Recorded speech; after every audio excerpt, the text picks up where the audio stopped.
శుభోదయం. Global బెతేనియా Calvary ministry తరపున ఈ ఉదయకాల సమయంలో మరొకసారి మీ అందరితో కూడా కలుసుకుని దేవుని యొక్క పరిశుద్ధమైన మాటలు ధ్యానించడానికి దేవుడు నాకు ఇచ్చిన ఘనమైన సమయాన్ని బట్టి నేను దేవునికి ప్రత్యేకమైన వందనాలు తెలియజేస్తున్నాను. ఈరోజు కూడా పరిశుద్ధమైన గ్రంథంలో నుండి మరొక చక్కటి మాటను చదువుకుందాం. ప్రకటన గ్రంథము 1వ అధ్యాయము 10వ వచనము నేను చదువుతున్నాను, దయచేసి గమనించండి. ప్రకటన గ్రంథము 1వ అధ్యాయము 10వ వచనము.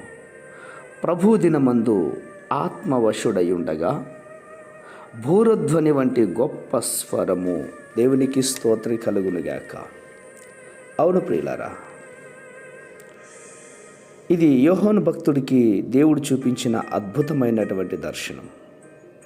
కొంతమందికి పరలోక దర్శనములను భూమికి తెచ్చి చూపిస్తాడు. ఇంకా కొందరిని ప్రభు ఆత్మవశులుగా చేసి పరలోకమునకు తీసుకుని పోయి అక్కడ ఉన్నటువంటి దృశ్యాలను వారికి చూపిస్తాడు. అలాగనే యోహానుకు కూడా చక్కగా సమస్తమును చూపించాడు. మొదటిగా అతని కన్నులు యేసుక్రీస్తును చూశాయి.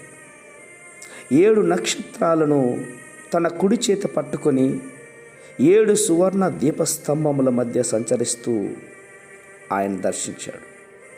అప్పుడు 7 సంఘాలకు రాయవలసిన కార్యములన్నిటినీ కూడా దర్శనంలో అతనికి తెలియజేశాడు.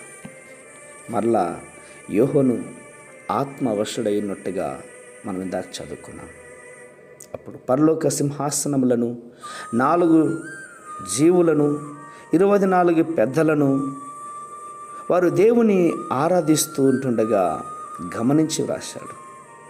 అవును ప్రియులారా, యోహాను గారు ఆ రోజు చూసిన దర్శనములన్నిటిని కూడా వ్రాతపూర్వకంగా మనకు అందించటం వలన ఈరోజు మనకు ఎంతో ప్రయోజనకరంగా ఉంది. పరలోక రాజ్యం చేరడానికి, రాకడలో ఆయనను కనబడటానికి ఆదర్శనలుగా మనకు ప్రేరేపిస్తుంటున్నాయి. కాబట్టి ప్రతి వాక్యము, ప్రతి దర్శనము అది దేవుని వలన కలిగినదని నమ్మి వాక్యానుసారమైన జీవితాన్ని జీవిద్దాం. అట్టి కృప దేవుడు దయచేయుగాక.